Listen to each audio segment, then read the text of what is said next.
Ô, cadê você, cara? Ah, você tá aí. Oh, que susto. Aqui é o professor Geraldo e hoje a gente vai trabalhar com os demais seres vivos, porque afinal de contas os animais já foram vistos. Primeiro, vírus. Uma questão importante é, vírus é vivo ou não é vivo? A importância não é você definir se é vivo ou não. A importância é a argumentação usada para sustentar a sua posição. Então, gente, nunca fique muito preocupado com a posição tomada por um cientista ou por uma corrente, e sim na justificativa para aquela afirmação. Por quê? Porque vírus tem tanto características de seres vivos, como características que não são próprias de seres vivos. Por exemplo, vírus é acelular. Vírus não tem metabolismo algum, por isso ele tem obrigatoriamente que parasitar o interior de uma célula. Vírus é um grande hacker, quem trabalha para ele é a célula. Com a informação do vírus, a célula desvia o seu metabolismo para trabalhar para ele, segundo uma informação alienígena à célula. Por isso, gente, guarda isso, ó. Vírus são parasitos intracelulares obrigatórios.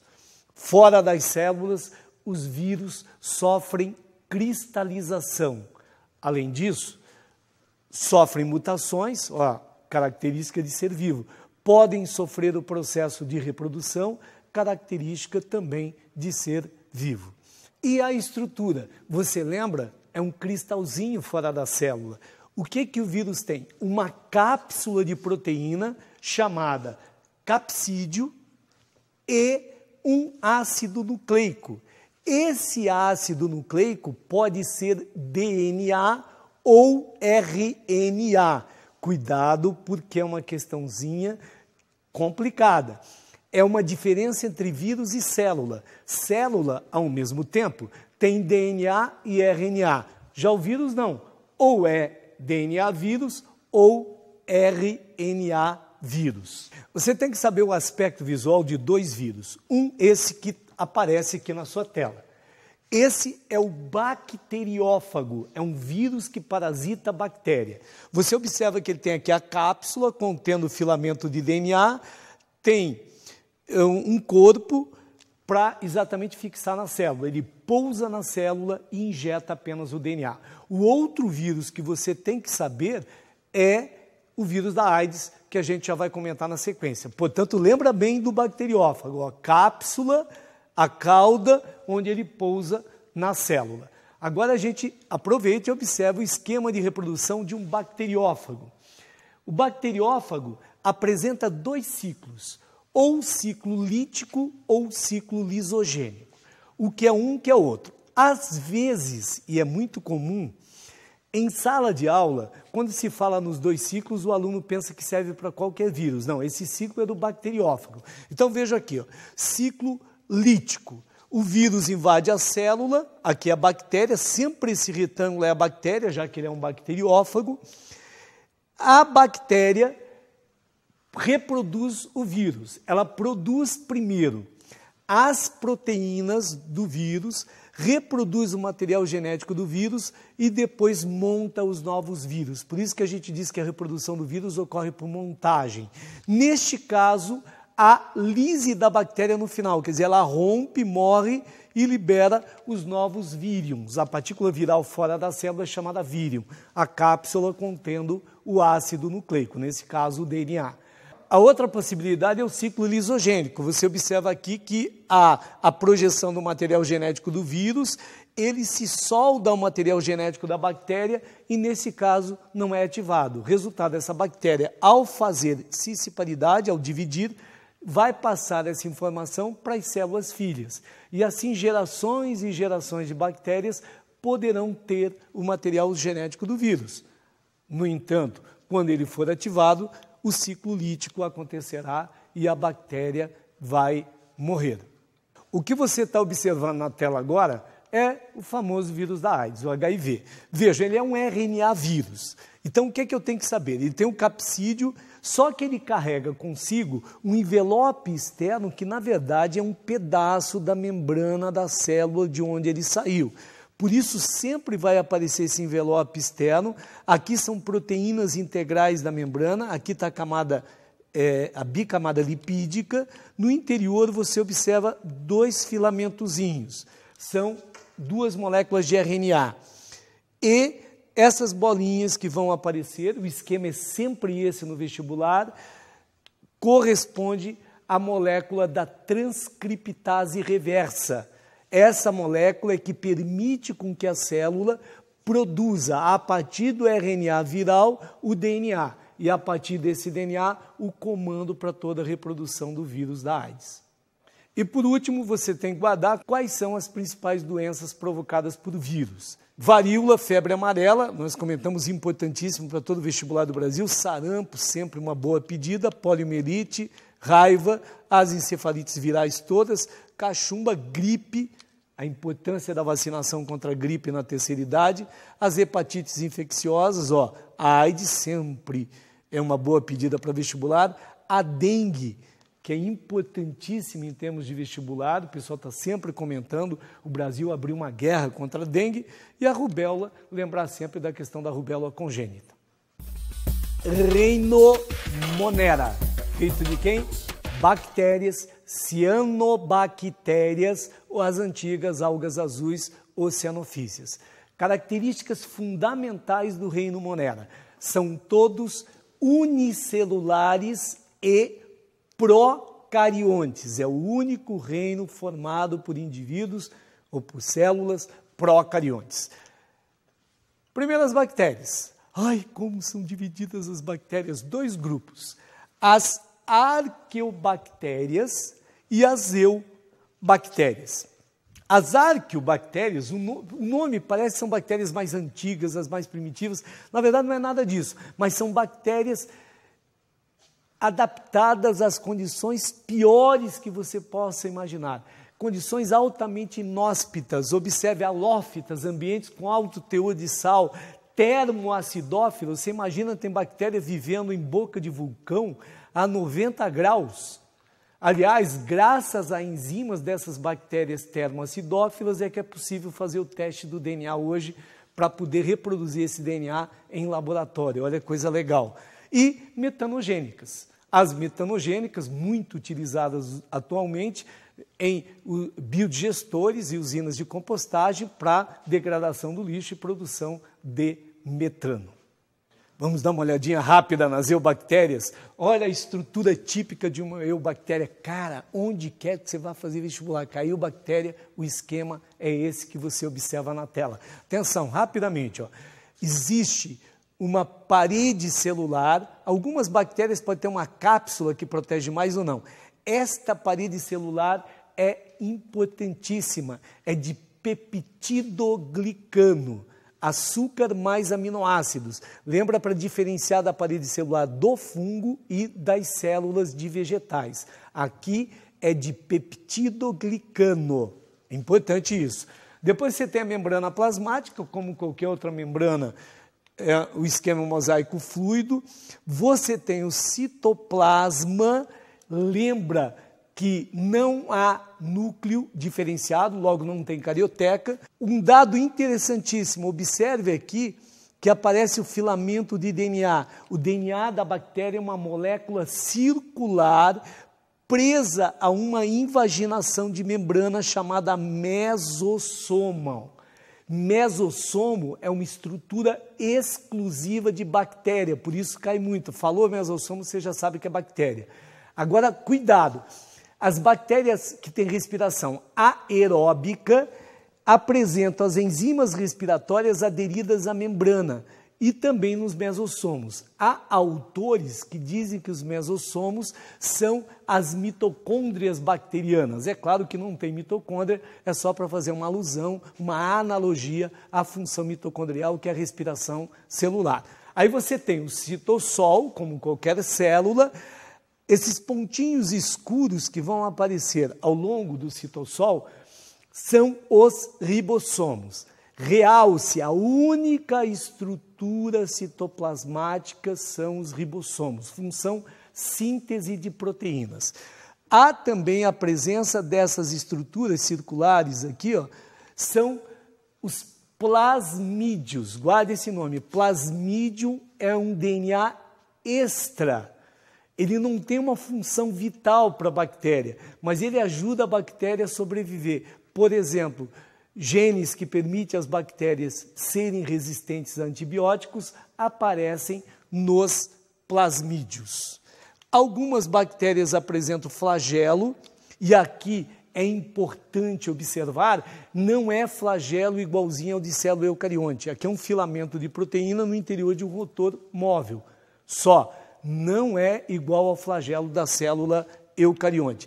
A região onde fica o DNA, sempre preso a um mesossomo, é chamado de nucleoide. Nucleoide é o nome da região onde eu tenho o DNA, fazendo alusão ao núcleo. É claro que não tem núcleo aqui. Como é que reproduz bactéria?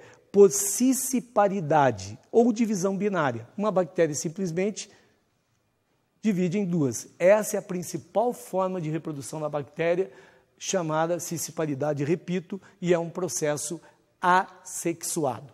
Importantíssimo você guardar as 4 formas ou 4 tipos morfológicos básicos. Fácil, muito fácil.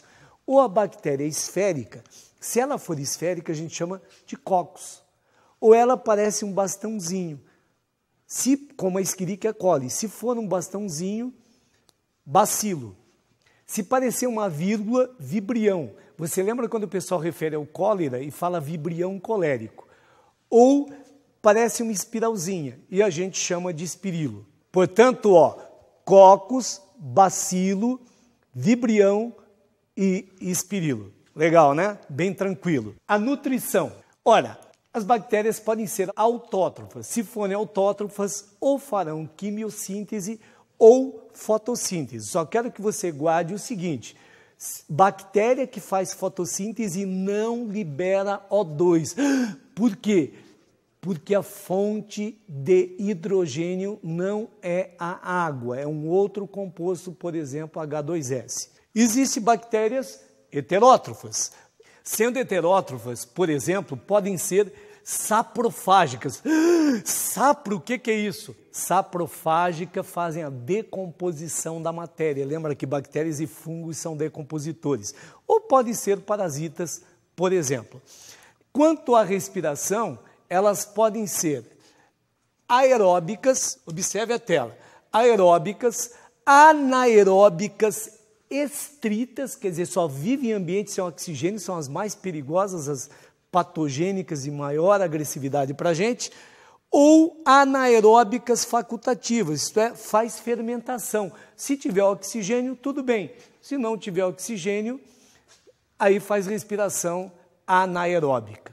Olha, hoje, todo o reino, todo ser vivo que você for estudar, preste bem atenção na importância econômica. Os vestibulares vão associar as características à importância econômica. Por exemplo, as bactérias são importantes para a reciclagem da matéria nos ecossistemas, ou seja, são decompositoras. Há também a grande importância na biotecnologia. Todos os diabéticos do mundo agradecem a bactérias transgênicas produzindo insulina humana, grande quantidade, baixo custo, pureza, olha que coisa fantástica, produzindo interferon, produzindo hormônio de crescimento. Há bactérias como lactobacilos, que você ouve em propaganda pela TV sempre, utilizadas para produzir queijo, iogurte, Yakult. Há bactérias como a Corynebacterium, olha que legal, ela é usada para produzir ácido glutâmico, que é um aminoácido, utilizado pela indústria para intensificar o sabor dos alimentos. Quantos alimentos você já ingeriu com ácido glutâmico e não sabe que foi produzido por bactéria? Há bactérias para produzir vinagre. Gente, a produção de álcool, o Brasil agradece, o mundo está de olho no álcool brasileiro. Portanto, gente, há bactérias também que produzem antibióticos que combatem outras bactérias.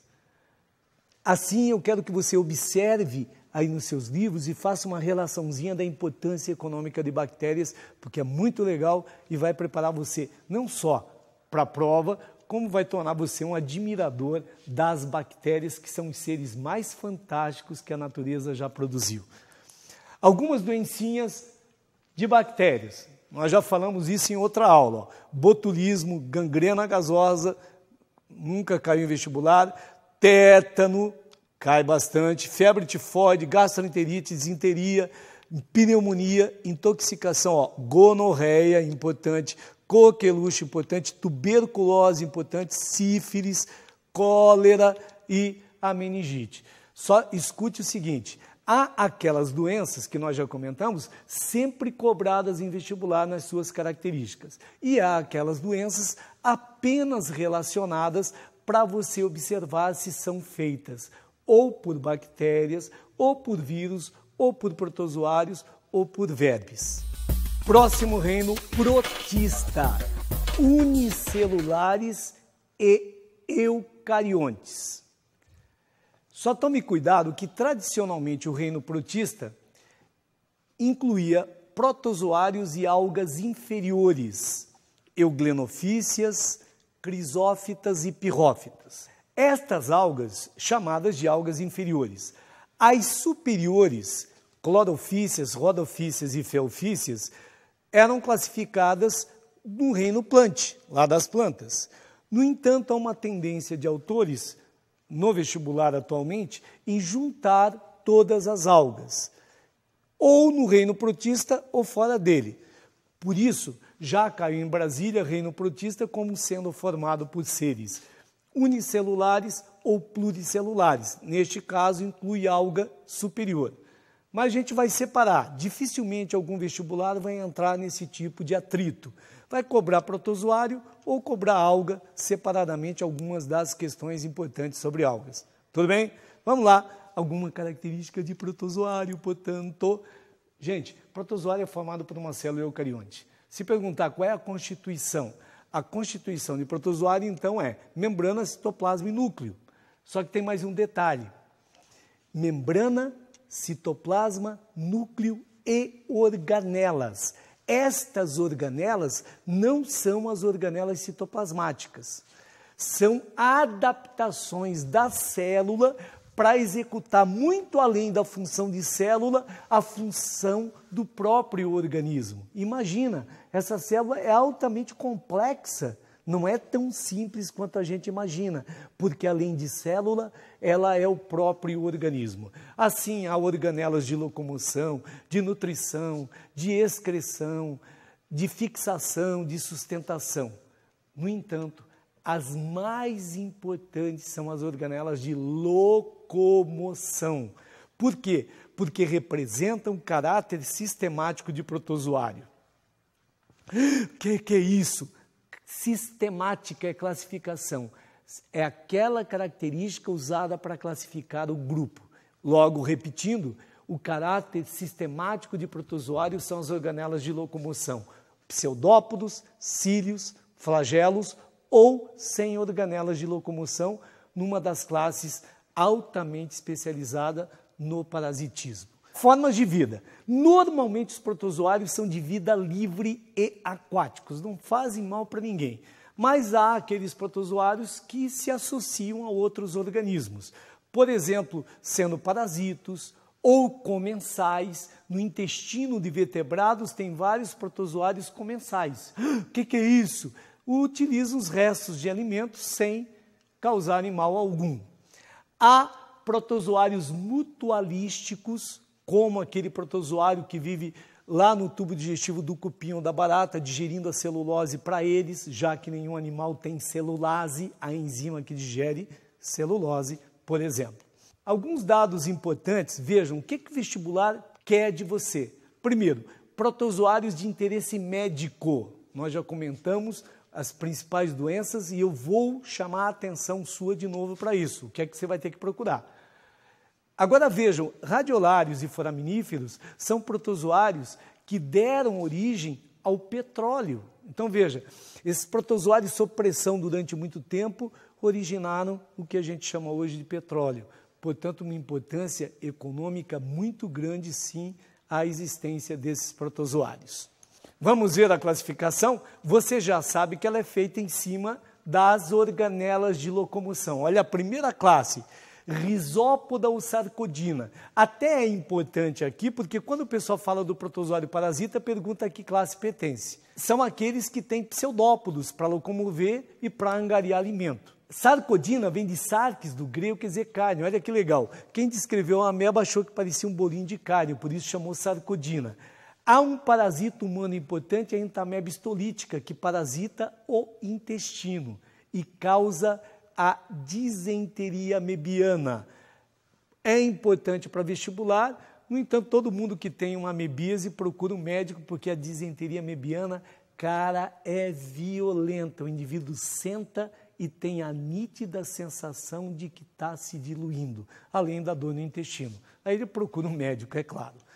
A outra classe, flagelata, flagelos, mastigófora, sempre que terminar em fora, que possui o que está na frente.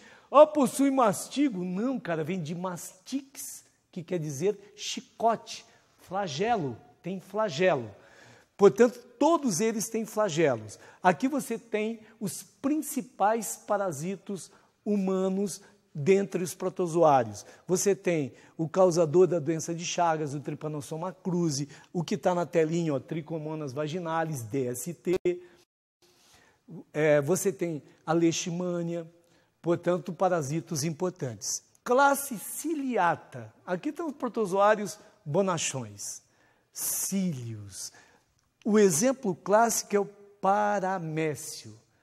Procure uma fotografia do paramécio, que é um dos aspectos visuais de protozoário mais cobrados. E o Balantidio coli, que é o único protozoário ciliado que é parasita humano. Agora, última classe, Sporozoa. Classe Sporozoa é aquela classe tão adaptada à vida parasitária que sequer organela de locomoção tem.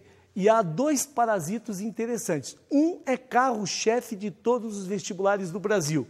Olha aqui, o Plasmodium sp. Causa o quê? Malária. O outro é o Toxoplasma, que os vestibulares começarão a cobrar a toxoplasmose. É uma doença interessante, portanto, para você observar. Algas. Bem rapidinho e fácil. As algas inferiores do reino protista, nós temos o Filoeuglenófita. São algas de água doce, com dois flagelos, um curtinho e um maior. As crisófitas são as algas douradas. Elas vivem no interior de uma carapaça que parece uma conchinha, tipo uma saboneteira. Quando morrem, depositam no fundo e dá origem aos diatomitos. Essas rochas sedimentares são usadas como abrasivos, usados em cremes dentais e no Nordeste brasileiro para fazer tijolinho e fazer casa. Então, sempre que aparecer uma casa dessa, você lembra que é de crisófitas de águas douradas. As pirófitas. Pirófitas são as algas que apresentam bioluminescência e responsáveis pelas marés vermelhas. Das algas do reino plante, originariamente, as chamadas superiores, nós temos as clorofícias ou clorófitas. Estas algas podem ser uni- ou pluricelulares e são as principais responsáveis pela renovação do oxigênio da atmosfera terrestre. Lembra que essas algas clorofícias, unicelulares, fitoplanctônicas, são, repito, responsáveis pela renovação do oxigênio.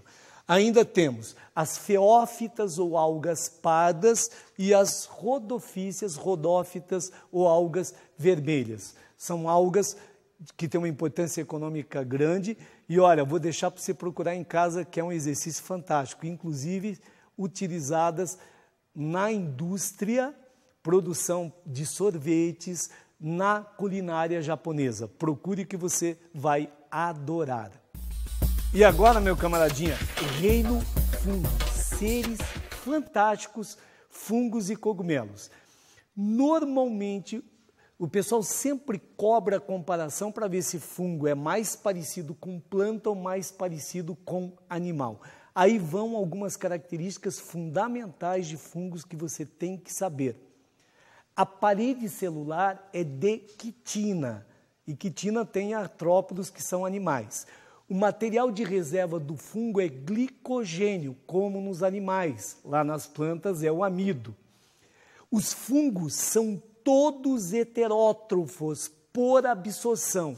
O fungo lança a enzima digestiva no meio, digere o alimento e absorve apenas os nutrientes. O fungo é formado por filamentos que se entrelaçam, chamados hifas, e o corpo do fungo se chama micélio. Sempre que aparecer um cogumelozinho, a gente chama de corpo de frutificação e resulta de um evento sexuado. Ai, que quadro terrível, professor, o que é que eu faço agora? Calma, cara, calma, eu vou explicar o que é importante aqui. Vem comigo. A ficomiceto é onde está o bolor do pão, mucormucedo. Mas, normalmente, o pessoal não entra em detalhes. Vai sempre cobrar a diferença de ascomiceto e basidiomiceto. Existem alguns ascomicetos importantes. Atenção, o Saccharomyces cerevisiae. Que palavrão, hein? Calma, cara. Saccharomyces cerevisiae é o fermento biológico, fermento para fazer pão, usado para fazer vinho, para fazer cerveja, só coisa boa, meu. Há também aqui o gênero Penicillium, de onde se extrai a penicilina, que é o primeiro antibiótico natural, por isso é importante. O Clavíceps purpúrea, que é o esporão de centeio, de onde se extrai a ergotamina, que é o princípio básico do LSD. Outra classe, Basidiomicetus. Gente, essa classe é importante porque aqui está, por exemplo, o Agaricus campestris. E o que é isso? O champignon. Quanto alimento você já ingeriu ou já preparou com champignon? Pois é, um basidiomiceto. Um outro exemplo, a amanita. E o que é isso? Gente, quem não leu revistinha de criança que tinha bruxa? Na frente da casa da bruxa sempre tem um cogumelo com pintinhas vermelhas, muito bonito, pois é venenoso. A amanita é também um basidiomiceto. Por último, gente, líquen. Líquen resulta da associação de alga e fungo. As algas fazem fotossíntese e passam nutrientes para o fungo. O fungo protege a alga e consegue água e sais minerais para a alga. Os líquens são grandes indicadores biológicos. Quando aumenta a poluição, desaparecem os líquens. E olha, para encerrar, de vez em quando, uns pedacinhos de alga envoltas por fungo se desprendem, param em outro lugar e dão origem a outro líquen. Esta é a forma de reprodução do líquen. E esses fragmentos recebem o nome de sorédios. Gente, sorédio só aparece em líquen. Nenhum outro organismo tem esse nome. Portanto, indica uma resposta. Sorédio, líquen. Gostou? Com esses outros grupos de seres vivos, vocês têm uma grande preparação para o seu vestibular. Procure o que eu disse que é importante. Gente, faça exercício. Quanto mais exercício, melhor. Estará na universidade quem tiver feito mais exercício. Um beijo do Geraldo.